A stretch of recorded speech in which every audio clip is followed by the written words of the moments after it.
Syracuse Land Bank annual report.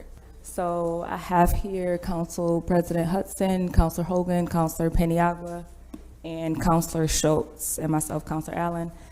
So Caitlin, this is very detailed. So if you want, I know we do have an hour, we have another meeting at 10:30, but if we can kind of go through and then we can either ask questions as we're going along, or we can wait to the end and ask our questions. And we also are joined by Councilor Driscoll.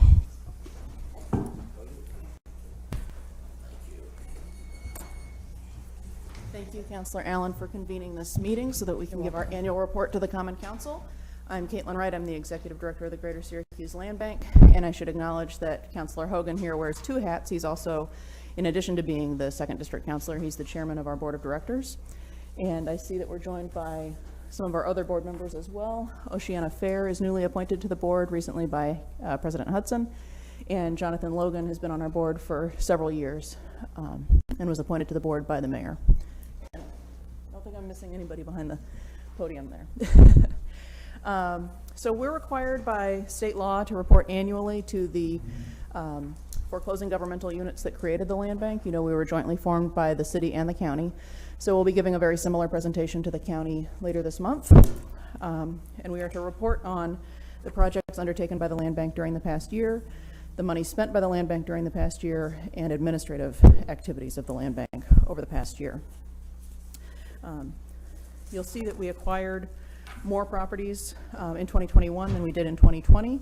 We've been urging the city to increase the pace of foreclosures to catch up with the backlog of seizable properties and to give us more marketable buildings to sell.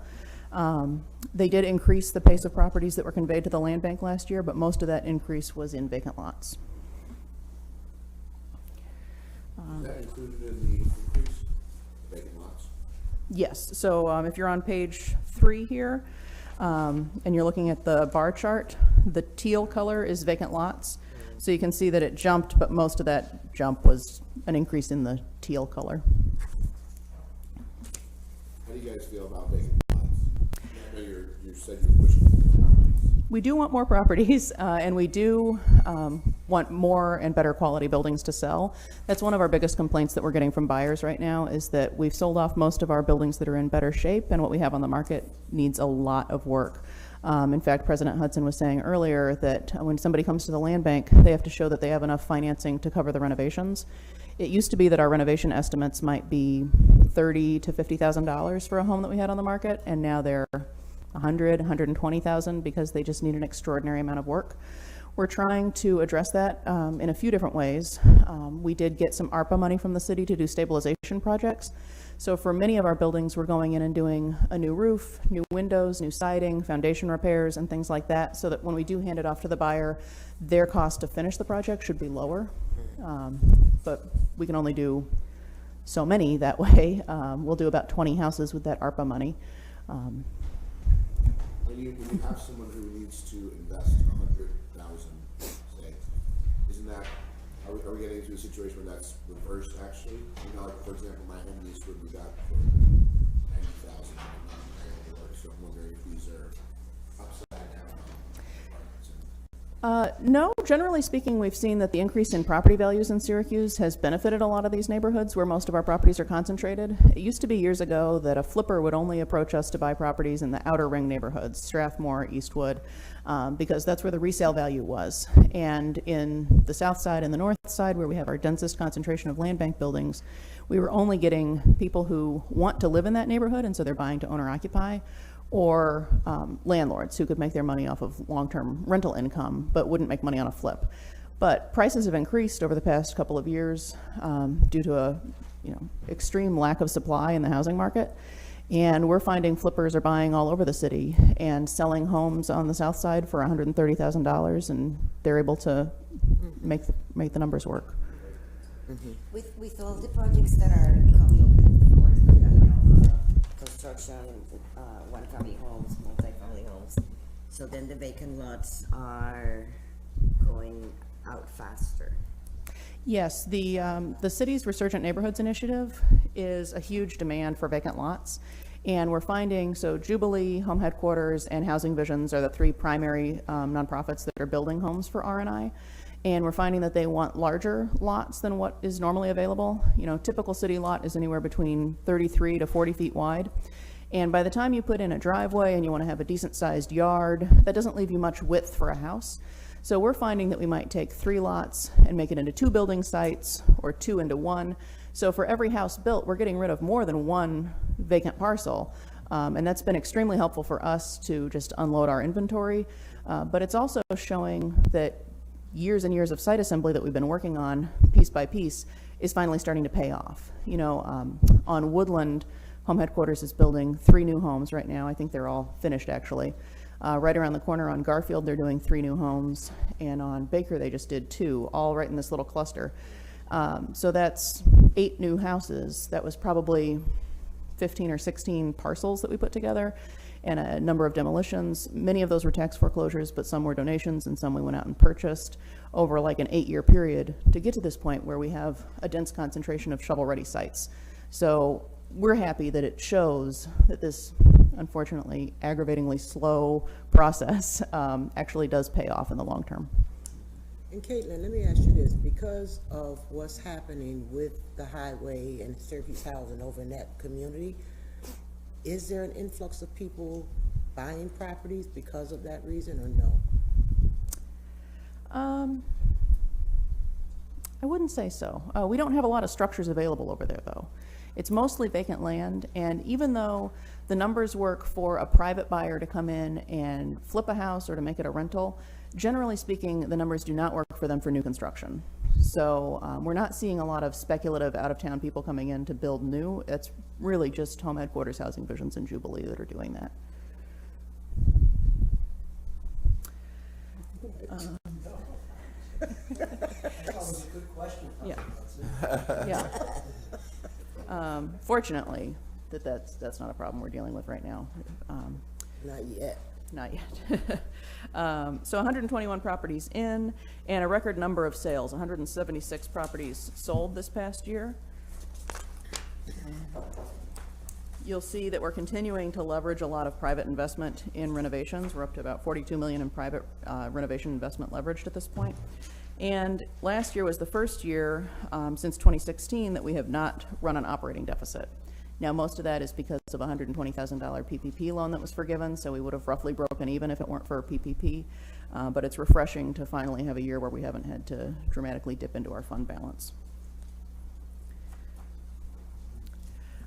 On page 6, you know, a lot of people ask, what is the land bank doing with all these properties, and you're sitting on all these buildings, and don't you have a plan? But actually, there are very few rehabable buildings that the land bank is holding that aren't actively listed for sale. And so we've broken them out by status here on page 6.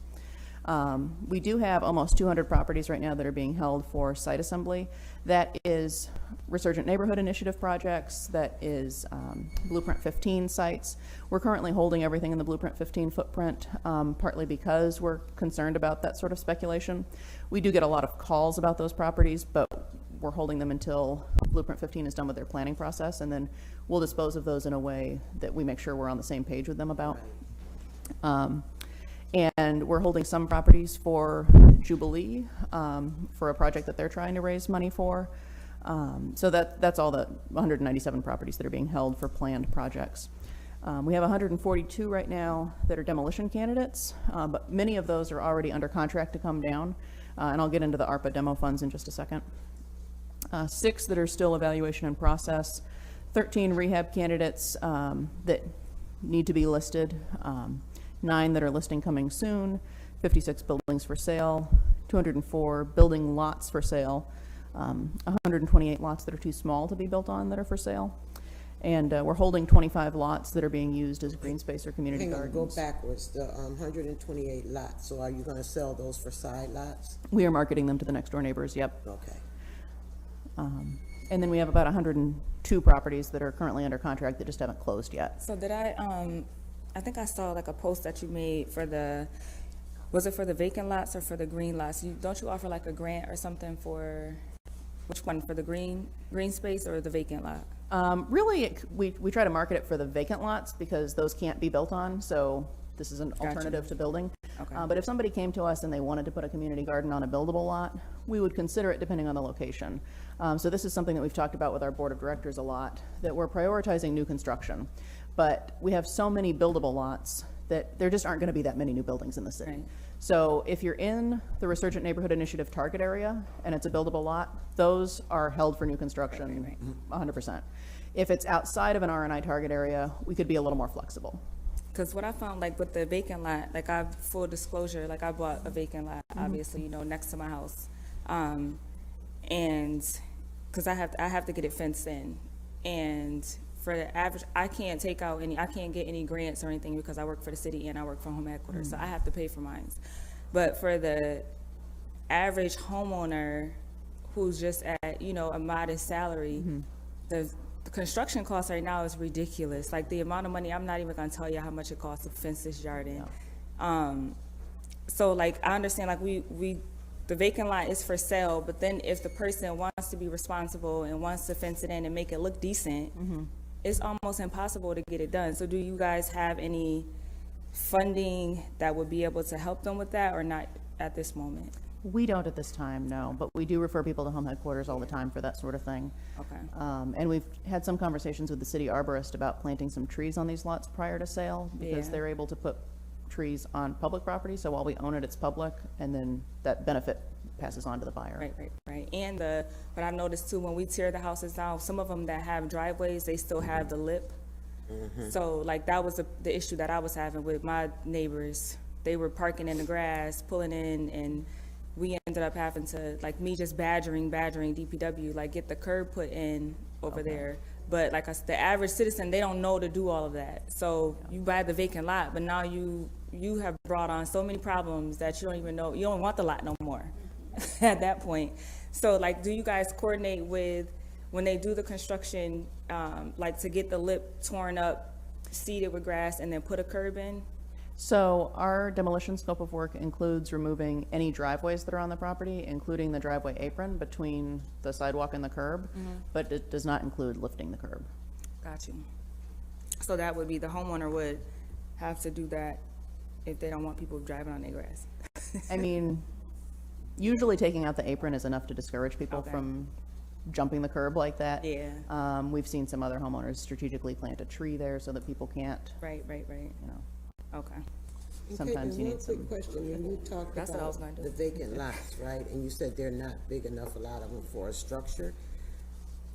Are tiny houses, can you do that on those structures? Or is Yes, it I allowed? think if you want to build on a lot that is less than 40 feet wide, you can do so. You just have to apply for an area variance, and I believe that a tiny home for good has done that before. Cause I'm getting me a tiny home. I need to get one. We finished spending down the funds from the AG's office this year. For many years, New York State land banks were relying on grant funds coming from the Office of the Attorney General. They called it their Community Revitalization Initiative Program. All of that money has now been spent down, and we don't see any more of that coming. Those were settlements reached for financial misdeeds during the mortgage foreclosure crisis. We've been lobbying New York State for other state funds to support the work that land banks do. And last year, they announced something called the Legacy Cities Access Program. New York State Homes and Community Renewal announced this program that they're trying to make it do many things. They want land banks to take a cluster of 5 homes that are in a concentrated area and list at least 5, they'll do 5 to 10 actually, but list these bundles of 5 to 10 homes for sale, sell them to minority real estate investors. That could be a real estate investor that just flips houses. It could be a contractor that is investing in real estate. And then those buyers have access to up to $95,000 of subsidy per unit from HCR. So if it's a $200,000 rehab and they can sell it for $105,000 when it's all done, that $95,000 fills the gap, just like when Home Headquarters goes and gets grant money from the city or from the state. So basically, instead of Home Headquarters doing the flip, it's a minority real estate investor doing the flip. And then when they're done, they are to sell it to a first-time home buyer who is below 80% of area median income with a preference on minority home buyers. I think their thinking is that most land bank properties are in formerly redlined neighborhoods. So not only are we creating affordable homeownership opportunities for first-time minority home buyers, it's also an entrepreneurial opportunity for minority real estate investors. And it makes a lot of sense, except we're trying to do so much with the program and achieve so many different goals that we've had a really hard time attracting buyers. We put, What do you mean you had trouble attracting buyers? Can you go into that a little? yeah, so the state puts all these restrictions on the money. And on a normal flip, you might buy a house for 20 and put 60 into it and sell it for 100, and you've made 20 grand. And this math makes sense to a flipper. But on these projects, they're all underwater, right? Because if you weren't spending more on the rehab than you could sell it for, then you wouldn't need the grant money in the first place. Right. So where do you build in your profit line? And the state would only let them build in a 12% developer's fee that would be their profit. And most of the buyers are telling me that's just not enough to make it worth their time. They recently increased it to 15%, but that's still rather low. And what I've been doing is trying to reach out to contractors. Like I was saying, I did call Ken Kinsey last week, and I let him know that they've increased it from 12 to 15%. And if you're also a general contractor and you're the one quoting the job, you're going to be building some profit into your construction quote as well. So you get 15% of the total project budget, and you're getting a little profit within the numbers for the hard costs. So I think that it will make it more appealing to contractors, but probably not to anybody who has to go out and hire a GC. Right. Now, we've added an extra stipulation that we only want to sell to local minority real estate investors who live in Onondaga County. Right as soon as the program was launched, we started getting a lot of calls from people that are downstate in the New York City area. And we have a really strong emphasis here on wanting to grow wealth in Syracuse. And I just don't want to see all those developers' fees going downstate, Yay. which is another reason why we're having a hard time selling these That's houses. okay, we'll keep pushing. You Right. guys need to keep So New how York far are City you out. with it now? Because you're supposed to do, it was going to be 5 contractors.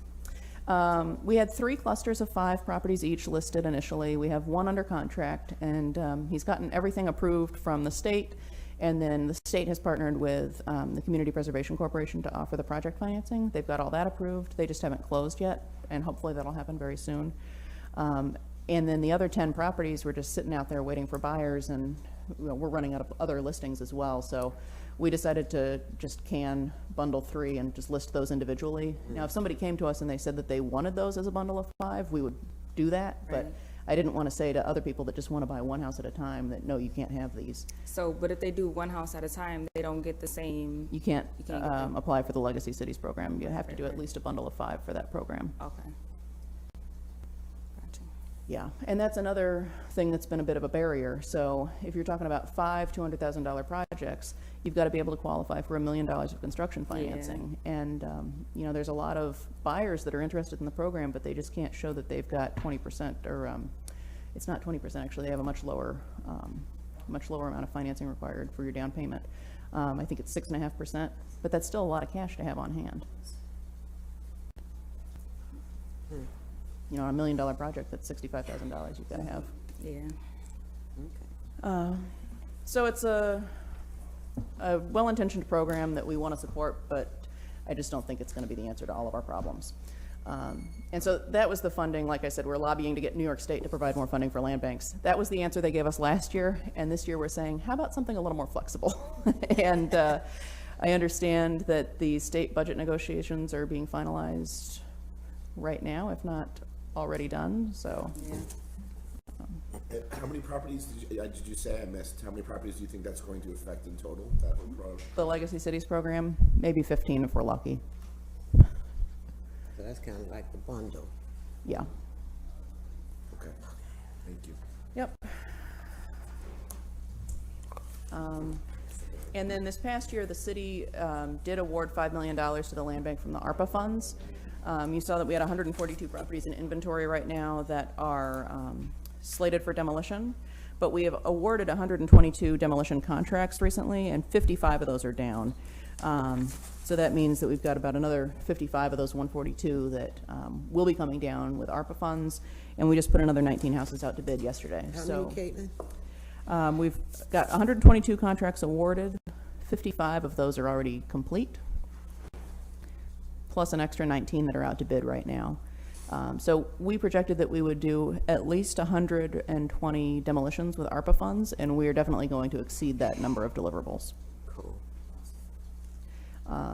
Now that said, we're down to allocating the very last of those demo funds. And of course, when you get to the very last ones, it's very hard to make the call about, you know, which of our 60 remaining demos are the most worthy of being knocked down this year, because every one of those has a next door neighbor who has called us and said that they really want to see this house come down immediately. So I do think that we'll come back to the council and ask for some additional ARPA dollars to finish addressing all of our demolition candidates. You know, every one of those is important to the people that live next door, and it's really tough to make the call about which one is the most urgent. And we will be acquiring more demolition candidates over the course of the year. Every month, the city gives us a handful of foreclosures, and usually there's 1 or 2 demos in there. Caitlin, how many demo companies do we use? We are putting these contracts out to 6 or 7 different companies, but consistently only 3 bid. And is this 27,000? Is that a discounted rate? That's what we've been able to achieve by bundling them. So we generally put them out to bid in bundles of at least 10, and that has gotten us some better pricing. I think the real average so far has been around 25.5, but I'm getting a lot of calls from contractors right now with requesting change orders because of increasing fuel and trucking costs, and because of increasing fuel prices. The landfills are increasing their tipping fee rates. So it used to be $90 a ton, and now we're up to 104, and I expect that that may continue to rise.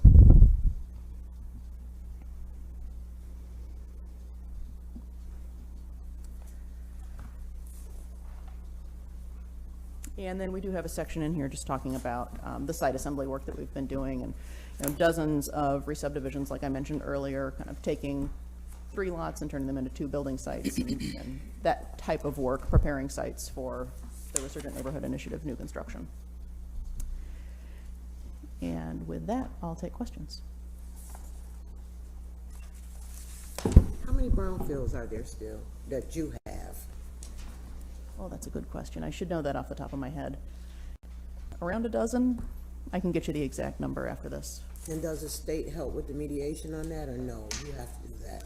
So far, we have applied for funds from the US EPA. So the federal government has been giving us grant money for testing. So we've done a large number of phase 1s and phase 2s. I know that that's outlined in here somewhere. I'll find the page. We've done a lot of phase 1s and phase 2s over the past 2 years. And for many properties, that has told us that it's clean enough that it can be marketed.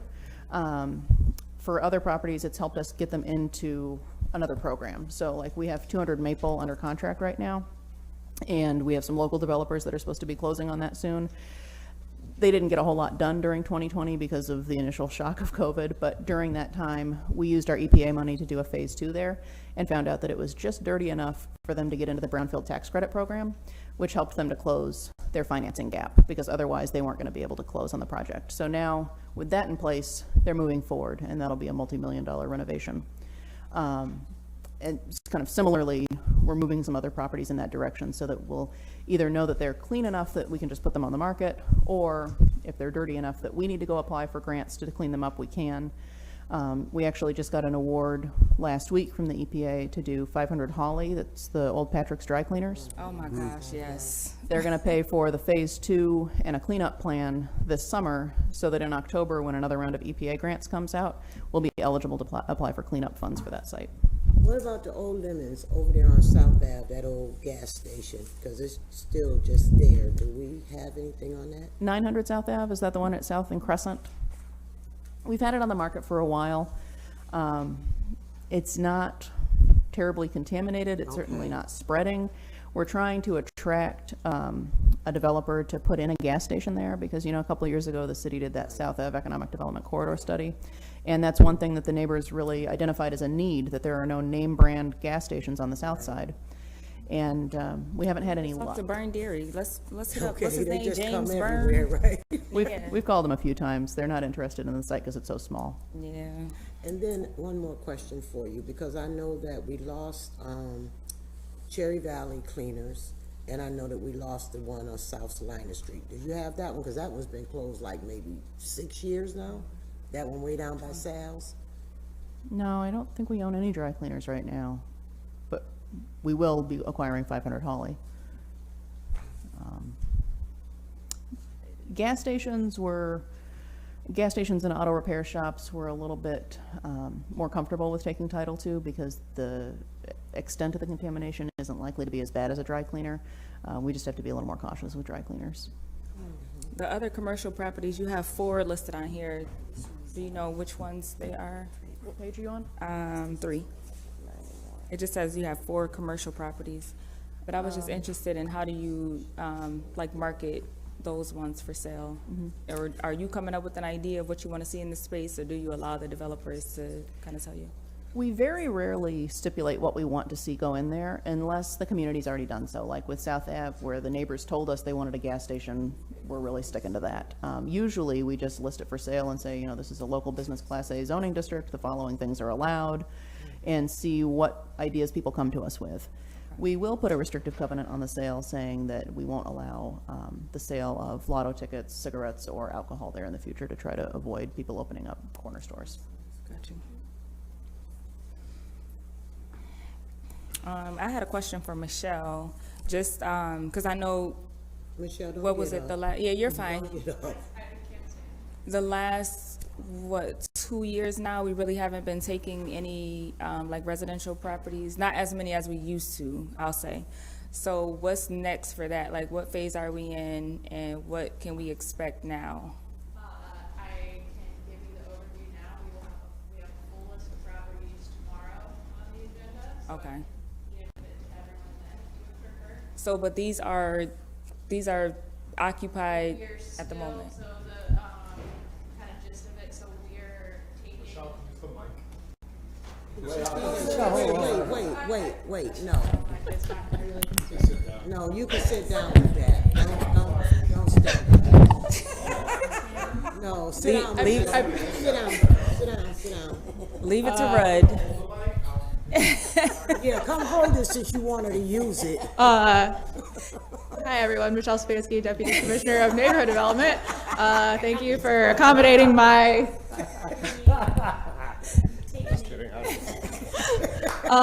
So basically right now, we have evaluated all the properties that were in Phase 17. Phase 17 has gone on for longer than any phase, I think, potentially ever, because of the timing of how it started with COVID. What we have done, and I'll go through all of this tomorrow, as we have a full slate of mostly residential properties on the regular study session agenda.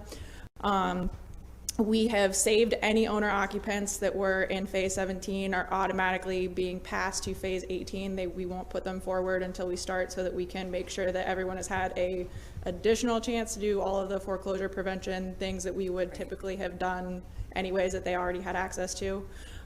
There's one specific owner occupant that is a very special circumstance that will be on the agenda tomorrow, that if you have questions about it, I'm happy to speak to that then. But that's a particular situation that it's in the interest of the property owner that we move that one. But other than that, no owner occupants. The only residential properties that are moving within this phase, there's approximately 120, I think, are properties that have been consistently delinquent throughout the entire phase. So since minimum outreach we started would have been October of 2019. That means that they were delinquent for 2 years before that. They have made 0 attempts to make any kind of action since then. Some of these properties, so the vote list that I usually distribute for each, there's some rental properties, and again, I should have stipulated that all of these ones that we're moving, it's about 120 that are occupied rentals that we believe. It's gonna be 120 tomorrow? No, Oh, okay. only 20 I was about to say, tomorrow. we're gonna be here forever. No, approximately 120 over the next 5 to 6 session votes gotcha. that we will put forward. There's some where people have filed certain economic hardship applications with finance. That doesn't necessarily preclude the council from choosing to vote to transfer it to the land bank. So it's the standard kind of process of use your discretion as to how you would like to proceed with them.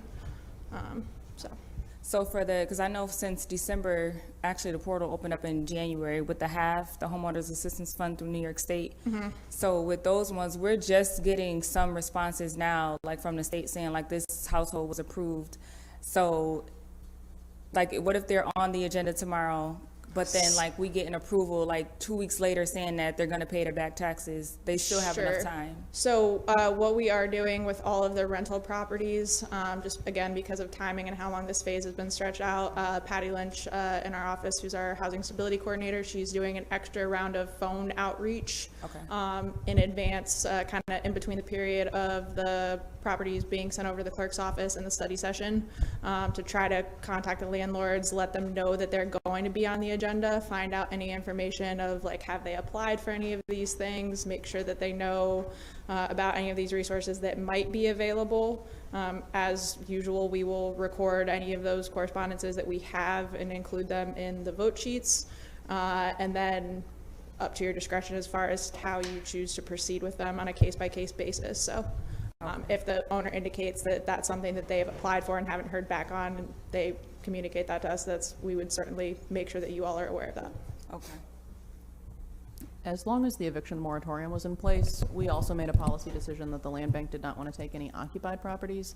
Generally, when we get an occupied property, we kind of have to take a carrot and a stick approach. You know, first of all, tenants get the first opportunity to purchase. If they have the financing and the home is in decent condition and they want to buy it, that's the preferred outcome. But more often than not, these homes are in substandard condition and the tenant doesn't want to stay there, or they don't have sufficient income to buy a home, in which case we offer relocation assistance from Catholic Charities. But a lot of people will not take that relocation assistance unless they know that there's a deadline by which they have to get out. So we usually, after 3 months, if they haven't found a new place, we start an eviction proceeding. So without that tool available to us during COVID, we said we really don't want to take any more occupied properties, because we still had 6 properties with squatters in them from before COVID that we couldn't deal with. So now that moratorium has been lifted, we're dealing with some of those ones that have been lingering for 2 years, and we're now taking occupied properties again. So on March 9th, we got 8 occupied buildings from the city through the foreclosure process. And I just want to say, allowing the city to foreclose on occupied properties is not always a bad thing. 3 of those homes are in terribly substandard condition, and the occupants are thrilled that we're offering Catholic Charities relocation assistance, and they're eager to move to a better place. And then 2 are interested in buying the homes, and we've gotten appraisals ordered already, and we're working on that process. Okay. And then the 3 we still are figuring out. But Like the one you sent me the other day, like the issue that I have, like, because we want to help them because they want to stay in the house, but like when the owner is on like disability or on a fixed income, they won't qualify for a mortgage to even purchase the house. So it's like you're put kind of like in this weird space where you want to help them, but technically you can't, because they can't really afford the house like on their own. we've tried to, whenever we can in situations like that, significantly reduce the purchase price so that they can afford to stay. Although oftentimes they're also needing to finance some renovations to make it code compliant, and we don't really have much control over what that number is going to look like. Right. I don't know the address, but do you have Strand? You have anything on Strand? I know we recently sold one on Strand. I'll have I to know we check. got one house where they keep squatting. And Okay. I was wondering if you had that house. If you can get an address number for me later, I'll look into it. Okay. Any other questions? I just want to say, I mean, obviously with, I don't think you elaborated on when land bank gets housing, they have to take care of housing as far as the, you know, pre-land bank. Those houses would just sit there and the city really just would go around and board them up when somebody would let them know about it. But it just that maintenance alone cost the land bank quite a bit of money. So, you know, it's something that we probably should be cognizant of. Yeah, the maintenance expenses for our properties in our inventory are the biggest factor that drives our operating deficit each year. But we still think that it makes sense from a public policy perspective to put as many properties into the land bank as possible, because you're right. Sure. Before they get foreclosed on, the city's footing the bill for mowing the lawn and picking up trash and boarding windows. And we've demonstrated over the years that we can do all those things at a much lower unit cost than the city can. So it just makes sense to fund the land bank to do it cheaper rather than the city being on the hook for those bills. And that's the calls we get a lot of times. You know, those houses are falling into disrepair, and before the land bank, we had no solutions, none at all. Yeah, I see in here on page 9, the, just the cost from the city doing the grass, like $54 versus $12. Like, Yeah. that's crazy. That's a lot of money. Then $200 versus $30 to board up a window. Like, that's crazy. And then you board in on somebody Take it breaks off. it, Right. takes it down, Right. and then board it again. I mean, it's extended cost. Right. And you're right, Pat, because before the land bank, I do know we were selling our liens to somebody in Illinois. We never we even remember. looked at our property, they would just take it. I was Yeah. like, wait, what? But they stole mine, and they had to give it back. And Oh, go ahead. No, I was about to say, we are not leaving this meeting until Counselor Schultz asks a question. Like, this, no. Counselor Schultz. Nothing? I have a first district question, actually. Okay, Okay. go for it. Park Street, Highland, I want to talk about Park and Highland. that. If you're teaming up with North Learning and are able to- Oh, yeah, the apartment building there. Yeah, we reached out, we recently got a 4-unit building at the corner of Park and Highland. It's unoccupied and we got it cleaned out. It's definitely a rehab candidate, but it has some extensive water damage at the rear of the building that's gonna need new framing. So it's a pretty ambitious project for somebody to take on, and I did reach out to the Northside Learning Center because it's located right across the street from the building, to ask them if they were interested. They're very interested in making sure that it goes to somebody responsible who's going to complement the work that they do, but they don't necessarily have the capacity to handle it from a project management perspective themselves right now. So I reached out to Interfaith Works years ago. They were working with us to try to pick up a 2-family house on the north side. I guess when refugees first arrive here, they don't always get much notice that they're coming. And they might have a family of 6 and need to find them somewhere to stay immediately, and they don't have their permanent apartment secured yet. So they wanted kind of a temporary landing spot for families so they would have somewhere comfortable to stay and not be stuck in a hotel before their permanent housing was secured. So we were looking at rehabbing a 2-family on, I think on Park Street, but much further down with Interfaith Works. And then at the beginning of the Trump administration, when there was a freeze on immigration, they weren't getting any new families coming in, and so they decided the project wasn't worth doing at that time. But they are getting more families being relocated here into Syracuse now, and so I reached out and asked if they were maybe still interested in this idea. And with a 4-unit, they could have 2 spots available for kind of short-term temporary housing, and then 2 permanent rent-generating units that would make the building more self-sustainable. But again, it is a pretty ambitious construction project, so we're going to go visit that site next week with Home Headquarters and see if Home Headquarters could renovate it using home funds and then turn it over to Interfaith Works so that they could operate it as a rental. I think that would kind of play to everyone's strengths, and I'm hoping, knock on wood, that that'll work out. Maybe this counselor can tag along. Yes, yes, absolutely. And 601 we'll talk about later because I know that they're current with their taxes, but property's a mess, and I'd love to see like a little cafe that's in there. That's the one that used to be a bar right there. Yeah. So I think I'd be remiss in not saying, I appreciate Michelle's work and of course Mr. Collins's work and Caitlin, what she accomplishes with a very small staff. And I want to recognize John Sid, who's our attorney too. But I would say, would you think that now with all this new properties, has it somewhat abated the problem as far as getting enough properties to the land bank? I mean, would you say, Michelle, there's an emphasis more on the city side, not that you would make the call, but as far as the law department and getting these properties in the pipeline?